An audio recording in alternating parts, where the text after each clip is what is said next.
ভক্তমণ্ডলী ভক্তিমতী মায়েরা, আজকে আমরা সেই ভগবান শ্রীকৃষ্ণের পারিজাত হরণ এই লীলা আজকে আমরা আস্বাদন করব। তা পারিজাত কথাটা হয়তো অনেকে শোনা, আবার অনেকে শোনা নয় মা, অনেকে শোনা অনেকে শোনা নয়। স্বর্গের বাগানের ফুলের নাম হচ্ছে পারিজাত। সেই পারিজাত ফুল ভগবান তিনি দ্বারকার মাটিতে স্থাপন করেছিলেন। আপনারা হয়তো কোনো সাধুগুরু ভক্তের কৃপায় সেই ফুল আপনারা হয়তো ধ্যানের মাধ্যমে দেখে থাকতে পারেন। তাই আজকে আমরা সরাসরি চলে যাব বাবা সেই দেবরাজ ইন্দ্রের রাজসভায়। আজকে দেবরাজ ইন্দ্রের রাজসভায় মা কীর্তন গাইবার জন্য কাকে ডাকা হয়েছে না, দেবর্ষি নারদকে ডেকেছে। দেবর্ষি নারদ তিনি এসেছেন মা ভগবানের গুণকীর্তন গাইবার জন্য।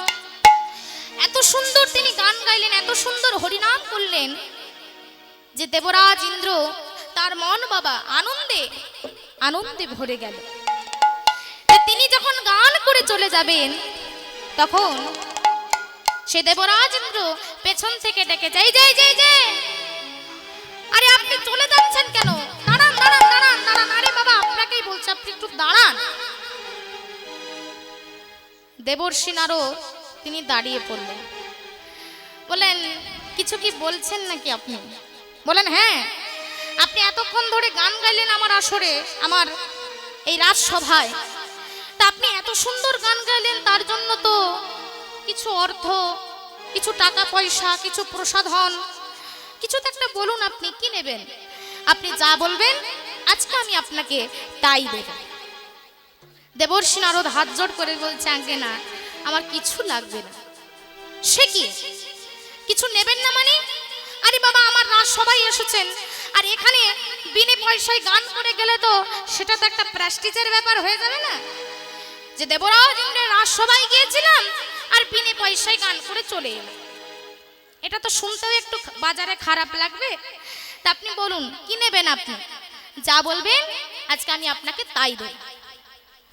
তখন দেবর্ষি নারদ বলছে, আগে না, আমার কিছু লাগবে না। যখন বারবার একই কথা বলছে কিছু লাগবে না কিছু লাগবে না, তখন দেবরাজ ইন্দ্র কি করলেন বাবা না, তিনি ছুটে গেলেন তার বাগানে, আর দেবর্ষি নারদকে দাঁড় করিয়ে বলছে, একটু দাঁড়ান আমি এক্ষুনি আসছি। সঙ্গে সঙ্গে ছুটে গেলেন দেবরাজ ইন্দ্র তার বাগানে, আর বাগান থেকে একটা সুন্দর পারিজাত পুষ্প এনে আজকে দেবর্ষি নারদের হাতে দিয়েছে। আর দেবর্ষি নারদ যেই ফুলটা হাতে পেয়েছি মা, সঙ্গে সঙ্গে মনে পড়ে গেল কার কথা না, ভগবানের কথা। আর এটাই হচ্ছে বাবা ভক্তির লক্ষণ। আমরা যখন বাজারের পাশ দিয়ে, মিষ্টির দোকানের পাশ দিয়ে যখন যাই, মিষ্টির দোকানে কাচের শোকেসের মধ্যে ভালো ভালো মিষ্টি, সন্দেশ, রসগোল্লা, পান্তুয়া দেখে যদি মনে হয় আহা হা হা, ওই রসগোল্লাটা যদি একটু খেতে পেতাম, কি মা মনে হয় না? ওই সন্দেশটা যদি একটু খেতে পেতাম, তাহলে জানবেন যে আপনার অন্তরে ভক্তি নেই। আর ওই রসগোল্লাটা, ওই সন্দেশটাই যদি দেখে মনে হয় যদি সন্দেশটা নিয়ে গিয়ে আমি একটু ভগবানকে যদি ভোগ লাগাতে পারতাম, তাহলে জানবেন বাবা যে আপনার অন্তরে ভক্তি আছে। আমার দেহে জ্বর হয়েছে, কি করে বোঝা যাবে? বলে বাইরে থেকে তো বোঝা যাবে না যে জ্বর হয়েছে কিনা। তাহলে বোঝা যাবে কি করে না, থার্মোমিটার দিয়ে হয় মুখে নইলে বগলের মধ্যে চাপ দিলে কিছুক্ষণ পরে কত সেন্টিগ্রেড জ্বর আছে সেটা উঠবে, 102 না 103 সেটা বোঝা যাবে। কিন্তু আমার অন্তরে কৃষ্ণ ভক্তি কতটা আছে সেটা বোঝা যাবে কি করে না, কোনো ভালো জিনিস দেখলে মা, কোনো ভালো জিনিস দেখে যদি আপনার সঙ্গে সঙ্গে ভগবানের কথা মনে পড়ে, তাহলে জানবে যে আপনার অন্তরে ভক্তি আছে। তাই আজকে যেই ফুলটা দেবর্ষি নারদের হাতে দিয়েছে, সঙ্গে সঙ্গে দেবর্ষি নারদের মনে কি হলো বলি ভগবানের কথা মনে হইল, ভগবানের কথা মনে হইল, ভগবানের কথা মনে হইল। ওই পারিজা পুষ্প দেখে ভগবানের কথা মনে হইল, পারিজাত পুষ্প দেখে ভগবানের কথা মনে হইল। সঙ্গে সঙ্গে যেই ফুলটা দিয়েছে হাতে পেয়েছে, মনে মনে ভাবছে আহা, এত সুন্দর ফুল আমি আমার জীবনে কোনোদিন দেখিনি। তাই ফুলটাও যেমন সুন্দর, আমার গোবিন্দও তো তেমনই সুন্দর। তাই সুন্দর বস্তু সুন্দর ভগবানের জন্য এক কাজ করি, এই ফুল আমার কোনো কাজে লাগবে না, আজকে এই ফুল আমি গোবিন্দের চরণে নিবেদন করব। তাই ভগবানের চরণে দেওয়ার জন্য দেবর্ষি নারদ ফুলটা নিয়ে ছুটছে। আর এইদিকে ভগবান শ্রীকৃষ্ণচন্দ্র দ্বারকার অধিপতি, দ্বারকার সিংহাসন তিনি আলো করে বসে আছে। আর দেবর্ষি নারদ মনে আনন্দে আজকে স্বর্গ থেকে হাতে করে ফুলটা নিয়ে তিনি ছুটছেন আজকে সে দ্বারকায়। আর তার যে মা ওই যে বীণাটা রয়েছে না, ওই বীণা বাজাতে বাজাতে হরিনাম গাইতে গাইতে যাচ্ছে। আহা, হরিনাম গাইতে গাইতে যাচ্ছে। কেমন ভাবে যাচ্ছে? এক তারাতে বেঁধে দিলে দোতারার সুর, একই দেহে রামার কৃষ্ণ সুমধুর, একই দেহে রামার কৃষ্ণ সুমধুর। এক ধারাতে বেঁধে দিলে দোতারার সুর, একই দেহে রামার কৃষ্ণ সুমধুর, একই দেহে রামার কৃষ্ণ সুমধুর। সরজ নদীতে নেমে দেহ শীতল হয়, আমার বৃন্দাবনে কুঞ্জ ছুঁয়ে প্রেম যমুনা বায় গো। সরজ নদীতে নেমে দেহ শীতল হয়, আমার বৃন্দাবনে কুঞ্জ ছুঁয়ে প্রেম যমুনা বায়। শান্তি বাড়ি দুটির বুকে ক্লান্তি করে দূর, একই দেহে রামার কৃষ্ণ সুমধুর, একই দেহে রামার কৃষ্ণ সুমধুর। জীবে শিবে এক করে ঘুচালে বিভেদ, সরল কথায় সৃষ্টি করে গেলে পঞ্চবেদ। জীবে শিবে এক করে ঘুচালে বিভেদ, সরল কথায় সৃষ্টি করে গেলে পঞ্চবেদ। অবতার বরিষ্ঠায় তোমারে প্রণাম, একাধারে কৃষ্ণ তুমি, একাধারে রাম গো, একাধারে রাম।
ভগবানের নাম গাইতে গাইতে দেবর্ষি নারদ সে দ্বারকায় পৌঁছে বাবা ভগবান 108টা সিঁড়ির ওপরে তিনি বসে আছেন।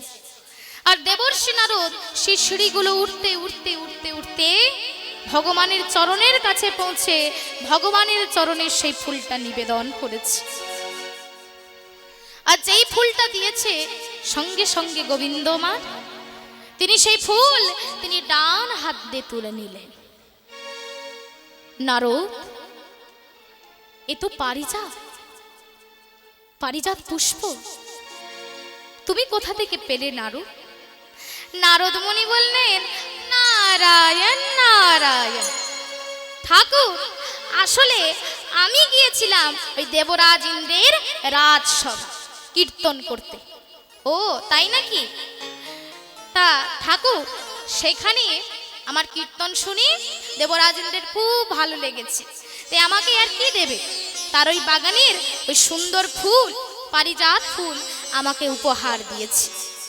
তাই আমি মনে মনে ভাবলাম, প্রভু এই ফুল তো আমার কোনো কাজে লাগবে না, এই ফুলটা আজকে আমি তোমার চরণে দিতে এলাম, ফুলটা আজকে আমি তোমার চরণে দিতে এলাম ঠাকুর। ভগবান বললেন, বাবা বাবা নারদ, খুব ভালো করেছো তুমি, খুব ভালো করেছো নারদ। এই বলে নারদ মুনিকে দাঁড় করিয়ে দিয়ে ভগবান বলছে, নারদ তুমি একটু দাঁড়াও, আমি এক্ষুনি আসছি। নারদ মুনিকে দাঁড় করিয়ে দিয়ে ভগবান ফুলটা নিয়ে ঘরের দিকে ছুটছে। নারদ মুনির মনে একটু কৌতূহল হলো, আমি তো ফুলটা গোবিন্দকে দিলাম, আর গোবিন্দ ফুলটা নিয়ে ঘরের দিকে ছুটছে, বলি ব্যাপারটা কি, আমাকেও তো একটু জানতে হবে। আজকে নারদ মুনি তিনি কি করেছে না, তিনি আজকে ভগবানের পেছনে পেছনে ছুটছে। আর ভগবান আজকে তিনি সেই ফুলটা নিয়ে তিনি আজকে সোজা ছুটছে বাবা।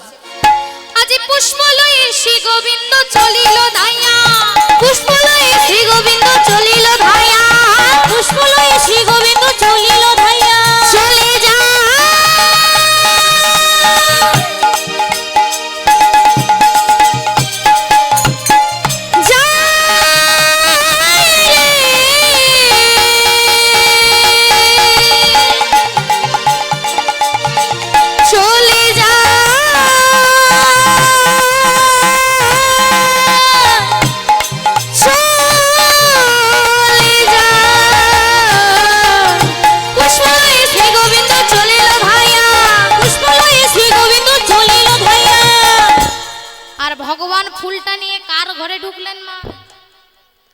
ভগবানের 16,108টা স্ত্রী, 16,108টা স্ত্রী মা ভগবানের গোবিন্দের। এদের মধ্যে কার ঘরে ঢুকলেন না, রুক্মিণী মায়ের ঘরে। ওগো রুক্মিণীর কক্ষে প্রভু প্রবেশিল গিয়া, রুক্মিণীর কক্ষে প্রভু প্রবেশিল গিয়া, রুক্মিণীর কক্ষে প্রভু প্রবেশিল গিয়া। রুক্মিণী মায়ের ঘরের ভেতরে প্রবেশ করেছেন ভগবান। নারদ মুনি কিন্তু তিনি ঢোকেনি, দরজার বাইরে দাঁড়িয়ে আছে, পর্দার আড়াল থেকে দেখছে যে দেখি ভগবান আজকে কি করে।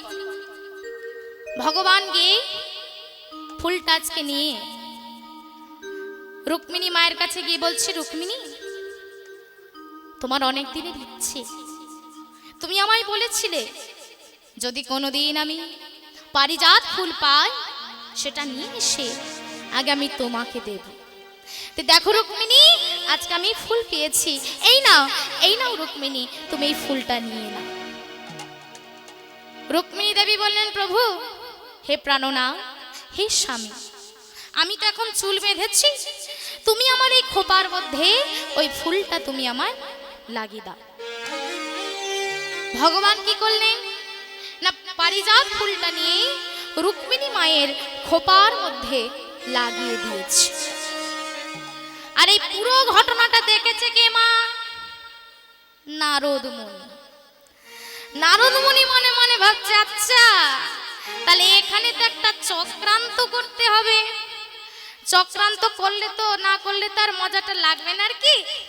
ঠিক আছে, এই ঘটনা দেখার সঙ্গে সঙ্গে দেবর্ষি নারদ ছুটে গেলেন এবার কোথায় না একবারে চলে গেলেন সত্রাজিৎ রাজার কন্যা মা সত্যভামা দেবীর ঘরে। এবার ভগবানের আরেকজন স্ত্রী, তার আলাদা রুম আছে, আলাদা ঘর আছে।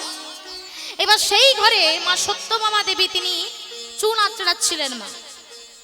সেই ঘরে দেবর্ষি নারদ তিনি প্রবেশ করে বলে উঠেছেন নারায়ণ নারায়ণ। সঙ্গে সঙ্গে সত্যভামা দেবী হাত জোড় করে বলছে আগে ঋষিবর আপনি আপনি হঠাৎ এমন সময় আমার ঘরে কি মনে করে বাবা? নারদ মুনি একটু দেখুন কায়দা করে বলছে মাগো আজকে আমার মনটা একেবারেই ভালো না। সে কি বলছেন কি আপনি? আপনি আমার ঘরে এসেছেন, ভগবানের ঘরে এসেছেন, আর ভগবানের ঘরে এসে বলছেন কিনা আপনার মনে দুঃখ। তা বলি ব্যাপারটা কি হয়েছে আপনার? কেন আপনার মনে দুঃখ? বললেন মা তাহলে তোমাকে একটু গোড়া থেকে আমি ঘটনাটা একটু খুলে বলি, শোনো মা। তবে আমি গিয়েছিলাম দেবরাজ ইন্দ্রের রাজসভায়, আর সেই দেবরাজ ইন্দ্র আমার কীর্তন শুনে তিনি খুব ভালো বলেছিলেন। ওমা তাই নাকি? আপনি সেখানে গিয়েছিলেন? তো তারপরে কি হলো না বলছে দেবরাজ ইন্দ্র আমার গান শুনে তার খুব ভালো লেগেছে, তাই আমাকে একটা সুন্দর পারিজাত পুষ্প আমাকে উপহার দিয়েছে। বলে উমা তাই নাকি? ওই পারিজাত ফুল আপনাকে দিয়েছে? আপনি একটা ওই ফুলটা আমাকে একটু দেখান না বাবা, একটু দেখান না। বলে মা সেটাই তো দুঃখের কথা। আমি ভেবেছিলাম ফুলটা আমি নিয়ে গিয়ে আমি গোবিন্দকে দেব, আর প্রভু নিয়ে এসে আপনাকে দেবে, কিন্তু আমি যেই ফুলটা গোবিন্দের চরণে দিলাম। সত্যভামা দেবী বলেন তা তো আপনি খুব ভালো করেছেন, আপনি আমার স্বামীর চরণে ফুলটা দিয়েছেন, ভালোই তো আপনি করেছেন। বললেন না মা না না, তুমি বুঝতে পারছো না মা, তুমি বুঝতে পারছো না ওই ফুলের কতটা গুরুত্ব তুমি জানো না মা, তুমি জানো না। পারিজাতে ফুল কভু মলিন না হয়, পারিজাত ফুল কভু মলিন না হয়, পারিজাতে ফুল কভু মলিন না হয়, পারিজাত ফুল কভু মলিন না হয়। দিনে দিনে তারে আমার শোভা যে বাড়ায়, দিনে দিনে তার আবার শোভা যে বাড়ায়, দিনে দিনে তার আবার শোভা যে বাড়ায়। বলছে পারিজাত ফুল মলিন না হয়, কখনো শুকিয়ে যায় না বাবা। আর সেই ফুল গোবিন্দ কি করেছে, ওই ফুল নিয়ে এসে রুক্মিণী মায়ের খোপার মধ্যে দাগিয়ে দিয়েছে। সত্যভামা দেবী বলেন তো এবার কি বিচিত্র ব্যাপার। দিদিকে যেহেতু প্রথম বিয়ে করে এনেছে, দিদি আমাদের চেয়ে সবার চেয়ে বড়, তারপরে ফুলটা এত সুন্দর এতদিন থাকে, বাবা বাবা, তা দিদির খোপাতে থাকবে তা তো অনেক ভালো, সুখবর এনেছেন আপনি, অনেক দিন থাকবে দিদির খোপাতে, ঠিক আছে আমি গিয়ে দেখে নেব। বলছে না মা না, তুমি বুঝতে পারছো না, তুমি বুঝতে পারছো না ওই ফুলের কতটা গুরুত্ব। এবার কি বলছে, পারিজাত বৃক্ষ যদি থাকে কারো কাছে, পারিজাত বৃক্ষ যদি থাকে কারো কাছে, পারিজাত বৃক্ষ যদি থাকে কারো কাছে, জগৎপতি হরি বল, জগৎপতি ও যে জগৎপতি শ্রী গোবিন্দ বাধা থাকে কাছে, জগৎপতি শ্রী গোবিন্দ বাধা থাকে কাছে, জগৎপতি শ্রী গোবিন্দ বাধা থাকে কাছে। বলছে পারিজাত ফুল যার কাছে থাকবে তার কাছে ভগবান বাধা হয়ে থাকে। যেই এ কথা বলেছে সত্যভামা মায়ের মন খারাপ হয়ে গেছে। এতক্ষণ কিন্তু বাবা তার মন ভারাক্রান্ত হয়নি, কিন্তু যেই বলেছে যে পারিজাত ফুল যার কাছে থাকবে তার কাছে ভগবান বাধা হয়ে থাকে, তা তুমি কি চাও মা বলো, যে তোমার স্বামী তোমাকে ভুলে গিয়ে রুক্মিণী মাকে ভালোবাসবে, রুক্মিণী মায়ের পেছনে পেছনে ঘুরবে, তুমি কি চাও মা বলো? সত্যভামা দেবী বললেন না, এটা তো আমি চাই না, এই যেই ঝগড়া লাগিয়ে দিয়েছে মা, ঝগড়া লাগিয়ে দিয়ে দেবর্ষি নারদ বলছে মা এবার আমি আসি মা, এবার আমি আসি, আমার অনেক দেরি হয়ে গেছে, এখন আমার অনেক কাজ বাকি আছে মা, একটু আসি মা, কেমন, আবার দেখা হবে। দেবর্ষি নারদ সঙ্গে সঙ্গে এই কথা বলে তিনি চলে যাবেন। আর যাবার সময় ভগবানকে প্রণাম করে যখন যাবেন, ভগবান তখন বলছে নারদ কোথায় গিয়েছিলে, কোথায় গিয়েছিলে নারদ? নারদ মুনি বললেন প্রভু ওই একটু গিয়েছিলাম সত্যভামা মায়ের ঘরে আর কি। বলছে আচ্ছা তাহলে আগুনটা তুমি লাগিয়ে দিয়ে এসেছো? সতীনের বৈভব কেহ সহিতে না পারে, জানিয়া সে সংবাদ দিলে কেন দাঁড়িয়ে? কোন সতীন বাবা তার আরেক সতীনের বৈভব সহ্য করতে পারেন না, আর সেই কথা তুমি জেনেও তুমি নারদ বলে দিলে। নারদ মুনি বললেন প্রভু আপনি যদি আমায় বারণ করতেন তাহলে কি আর বলতাম নাকি, আপনি তো আমায় বারণ করেননি তাই কে বললাম। ভগবান দেখছে আরে এ তো আবহাওয়া তো খারাপ আছে, এইবার কি হবে? আর এইদিকে সত্যভামা মায়ের মনে প্রচন্ড অভিমান হয়ে গেছে বাবা, প্রচন্ড রাগ হয়ে গেছে, অভিমান হয়ে গেছে। যত গায়ে যত গয়না পড়েছিল, যত সোনা দানা পড়েছিল, সব সোনাগুলোকে বাবা রেগে সব খুলে দিয়েছে। আর আগেকার দিনে বাবা, তখনকার দিনে এক একটা রাজা রানীদের এক একটা ঘর থাকতো, যদি রেগে গিয়ে ওই ঘরে থাকতো, ওই ঘরে থাকা মানেই তিনি রাগ করেছে। আর এখন তো বাবা আলাদা করে কোনো এরকম ঘর নেই। তখন সেই ঘরে সত্যভামা দেবী তিনি প্রবেশ করে সারা চুল এলোমেলো করে দিয়েছে, যত গায়ে গয়না পড়েছিল সব গয়না খুলে রেখে দিয়েছে। আর বিছানার মধ্যে শুয়ে মাথাটাকে নিচের দিকে করে কাঁদছে বাবা। আর ভগবান এইদিকে ধীরে ধীরে আসছে যে কি বলবো কি বলবো কি বলবো কি বলবো। ভগবান ধীরে ধীরে আস্তে আস্তে করে এসে সত্যভামা দেবীকে একটু মিষ্টি করে বলছে আচ্ছা ও সত্যভামা, সত্যভামা, সত্যভামা, যে সত্যভামা দেবীর কাঁধে হাতটা দিয়েছে বাবা, সত্যভামা দেবী রেগে রেগে হাতটা সরিয়ে দিচ্ছে। এবার আগলে যেমন হয় মা, যেই কাঁধে হাতটা দিয়েছে সঙ্গে সঙ্গে হাতটা সরিয়ে দিচ্ছে। যাও আমাকে ছোবে না, যাও তুমি, চলে যাও, চলে যাও, তুমি যাও, যাও, যাও, নিঠুর নীলাজ ভাঙাতে এসো না মা, তুমি যাও,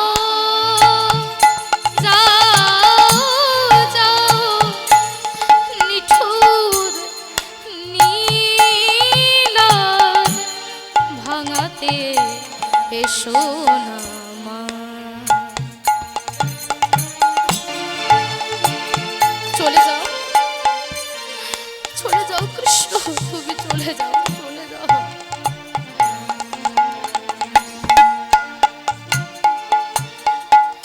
ভোর হতে বুঝি মনেতে পড়েছে, ভোর হতে বুঝি মনেতে পড়েছে, ভোর হতে বুঝি মনেতে পড়েছে, ভোর হতে বুঝি মনেতে পড়েছে, তাই কি কেঁদেছে না,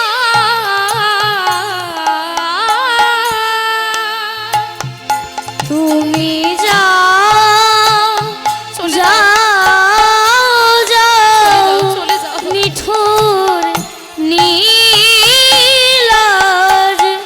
ভাঙাতে এসো না মা।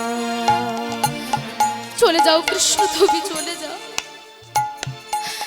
আমার মান ভাগানোর জন্য তোমাকে আসতে হবে না কৃষ্ণ, তুমি চলে যাও, চলে যাও কৃষ্ণ, তুমি চলে যাও। তুমি এমনি নীলাজ বলে বাকাশে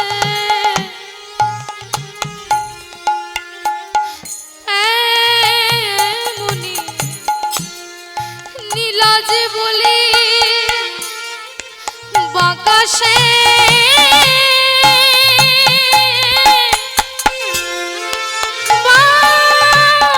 বাকাশে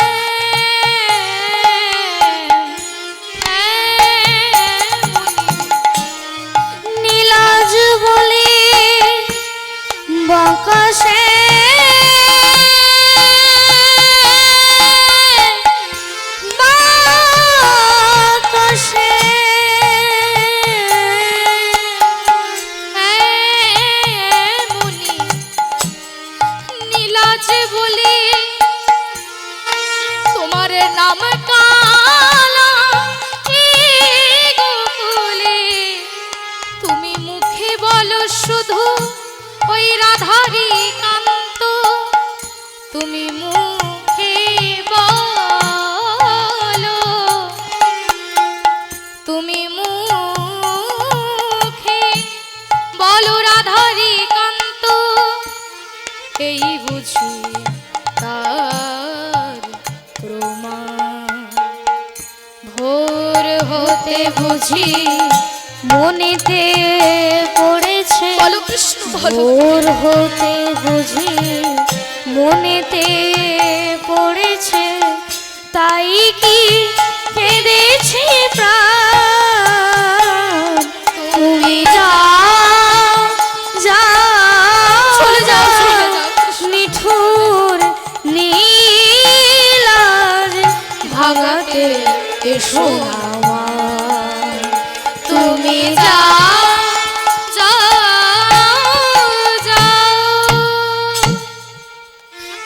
তুমি চলে যাও কৃষ্ণ চলে যাও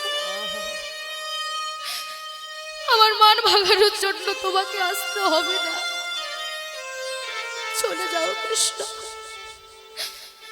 তুমি চলে যাও চলে যাও চলে যাও আরে কি হয়েছে বলবে তো কি হয়েছে মানে কি আবার বলা যাচ্ছে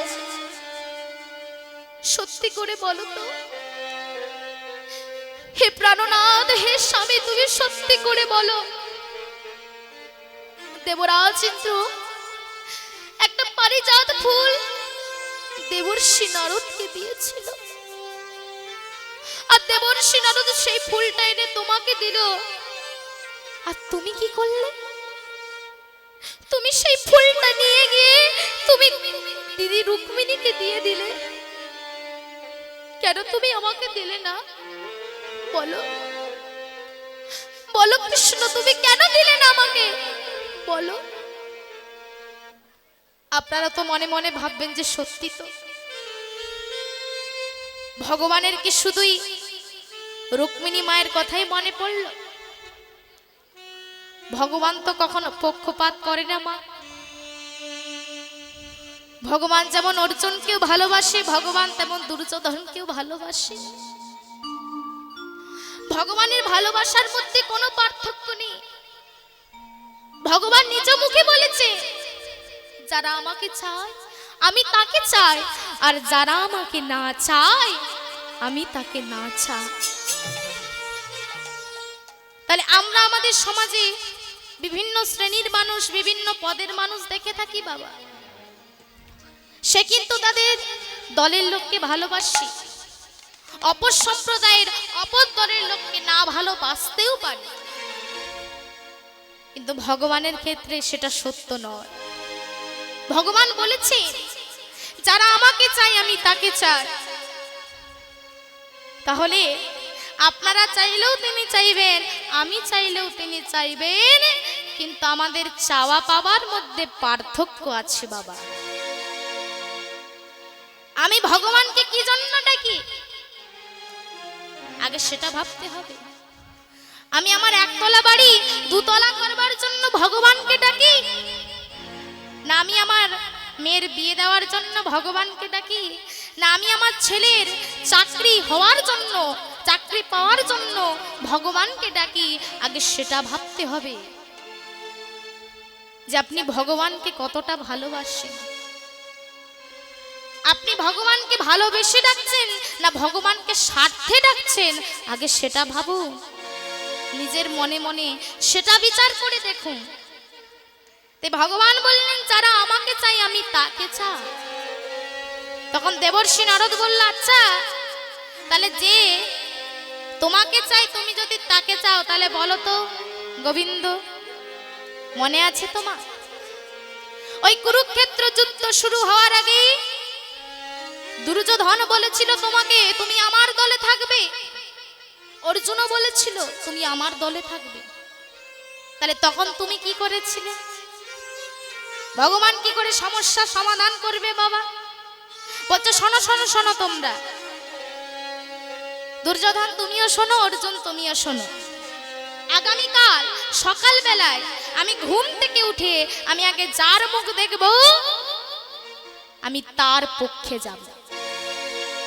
কথাটা দুজনেই শুনলেন বাবা, দুজনেই শুনলেন, দুজনেই বাড়িতে এলেন। দুর্যোধন বাড়িতে সে মনে মনে চিন্তা করছে তাহলে যে আগে কৃষ্ণর কাছে যেতে পারবে তাহলে সেই কৃষ্ণকে পাবে।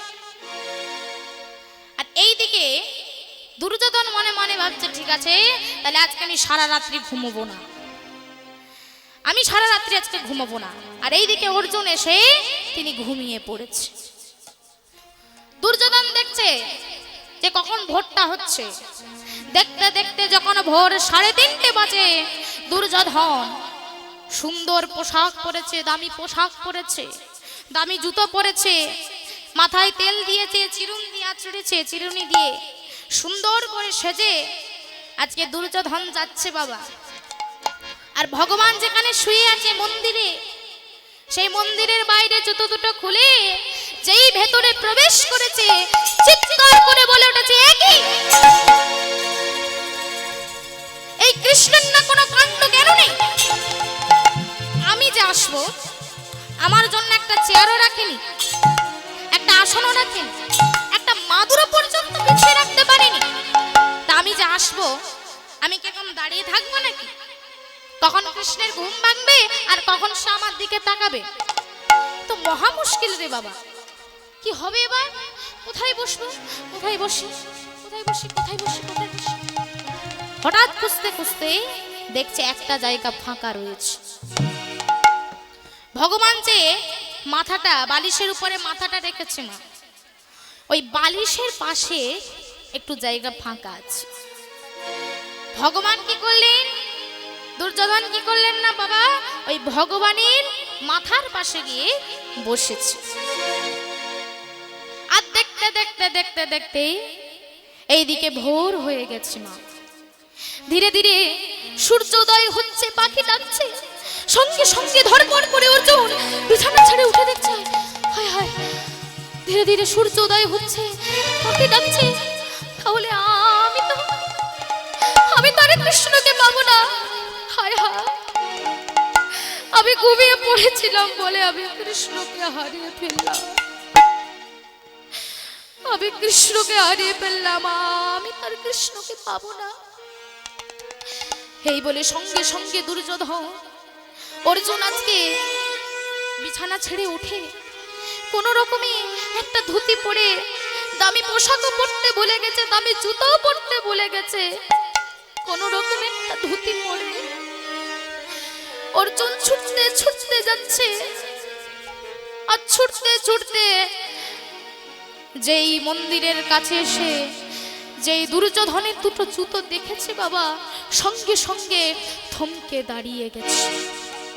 হে কি, তাহলে আমার আগে তো দাদা দুর্যোধন চলে এসেছে, তাহলে আমি তো আর কৃষ্ণকে পাবো না, আমার অনেক দেরি হয়ে গেছে, আমি ঘুমিয়ে পড়েছিলাম বলে আমার অনেক দেরি হয়ে গেছে, আমি আর মনে হয় কৃষ্ণকে পাবো না। দাদা দুর্যোধন আমার আগে চলে এসেছে, দাদা দুর্যোধন না হয় আমার আগে কৃষ্ণকে পেয়ে গেছে। অর্জুন হায় হায় করতে করতে পেছন ফিরে তিনি যখন চলে যাবেন, সঙ্গে সঙ্গে তার মনে হলো আমি এরকম স্বার্থপর, আমি কৃষ্ণকে আমার দলে পেলাম না বলে আমি ভোরবেলায় এসে মন্দিরের সামনে এসে আমি ভগবত দর্শন না করেই চলে যাচ্ছি, ভগবানকে দর্শন না করেই চলে যাচ্ছি আমি, তাহলে আমি কিরকম স্বার্থপর। এই কথা ভেবে সঙ্গে সঙ্গে অর্জুন আজকে ঘরের ভেতরে প্রবেশ করে অমনি আনন্দে বাবা লাফিয়ে উঠেছে। বলি আনন্দ আর ধরে না রে, আনন্দ আর ধরে না রে, আনন্দ আর ধরে না রে, ওই ভগবানের হরি দয়ার ধরে না রে, ওই ভগবানের চরণ হেরে হরি হরি হরি হরি হরি হরি হরি হরি হরি বলে ভগবানের চরণ হেরে আনন্দ আর ধরে না রে, আনন্দ আর ধরে না রে। আনন্দে লাফিয়ে উঠেছে মা। এর কারণটা কি? আপনারা বলবেন দুর্যোধন তো তার আগে এসেছে, 1 ঘন্টা আগে এসেছে, তাহলে দুর্যোধন আগে এসেছে, অর্জুন কেন তাহলে আর লাফিয়ে উঠলো আনন্দে? বলেন আমি দেরিতে এসেছি, কিন্তু আমার জন্য এখনো জায়গাটা ফাঁকা রয়েছে, এখনো জায়গা ফাঁকা রয়েছে আমার জন্য।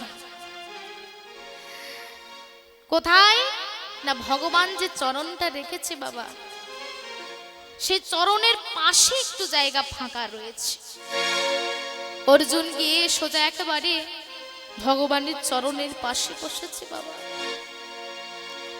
ভগবানের চরণের পাশে বসে ধীরে ধীরে অর্জুন ভগবানের চরণ দুখানা হাত বুলিয়ে দিচ্ছে, চরণের তলায় হাত বুলিয়ে দিচ্ছে। আহা, অর্জুন চোখের জল ফেলছে, আর 1 ফোঁটা 2 ফোঁটা করে সে চোখের জল ভগবানের চরণে পড়ছে বাবা। অর্জুনের চোখের জল দিয়ে ভগবানের চরণটা ধুয়ে দিচ্ছে অর্জুন,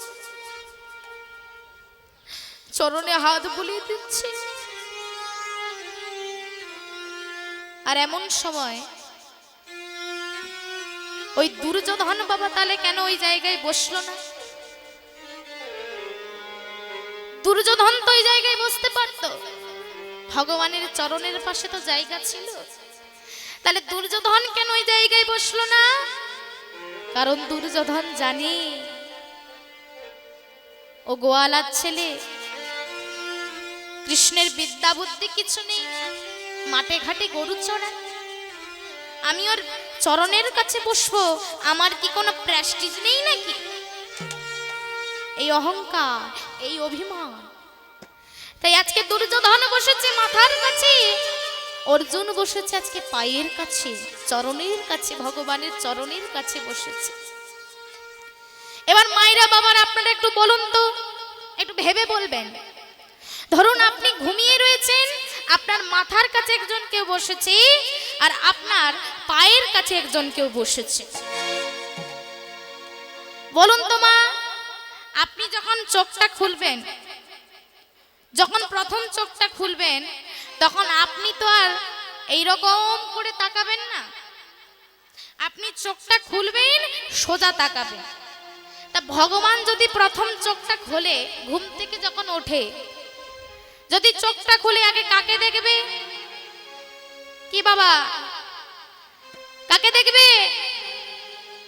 অর্জুনকে দেখতে পাবে, কেননা অর্জুন বসেছে বাবা চরণের কাছে, চরণের কাছে বসেছে অর্জুন। তাই ভগবান যেই চোখটা খুলেছে অমনি আজকে অর্জুনকে দেখতে পেয়েছে, আর অর্জুনকে দেখে বলছে, অর্জুন আমি তোমার পক্ষে হলাম, আমি তোমার পক্ষে হলাম অর্জুন। আর এইদিকে পেছন থেকে দুর্যোধন চিৎকার করে বলছে, আমি ভোর 3:30 থেকে এখানে বসে আছি, আমি তোমাকে পেলাম পেলাম না, আর ওই বেটা অর্জুন আমার পরে এসে তোমাকে পেয়ে গেল, বলে ব্যাপারটা কি? ভগবান বললেন, দেখো দুর্যোধন, আমি তো তোমাকে আগেই বলেছিলাম যে যেই আগে প্রথম ভোরবেলায় আমি ঘুম থেকে উঠে আগে যার মুখ দেখব, তা আমি তো তোমাকে দেখিনি, কারণ তুমি আমার মাথার কাছে বসেছো আর অর্জুন বসেছে আমার পায়ের কাছে। তা বাবা, জলটা তো সব সময় নিচের দিকেই যায়, জল তার উপরের দিকে যায় না। তা যার মধ্যে দীনতা আছে, যে মাথা নিচু করতে পারে, বলে ভগবানের কৃপা জল তার মাথায় স্পর্শ। হরি হরি বল, হরি বল, হরি বল। ভগবানের চরণের জল বাবা তার মাথায় স্পর্শ করে, যে ভগবানের চরণে মাথা নিচু করতে পারে। তো আজকে অর্জুন পেয়েছে ভগবানকে তার ভক্তির দ্বারা। ভগবান বলছে, শোনো শোনো দুর্যোধন, তুমি দুঃখ করো না, তুমি বলো তুমি আমাকে চাও না আমার নারায়ণের সেনাদেরকে চাও, বলো তুমি কাকে নেবে? দুর্যোধন বলছে, আমার তোমাকে লাগবে না, তোমার এই সেনাদেরকে দিলেই আমি খুশি হব। আর অর্জুন বলছে, আমার জগতে কারো দরকার হবে না, আমি শুধু তোমাকে চাই। হরি হরি বল।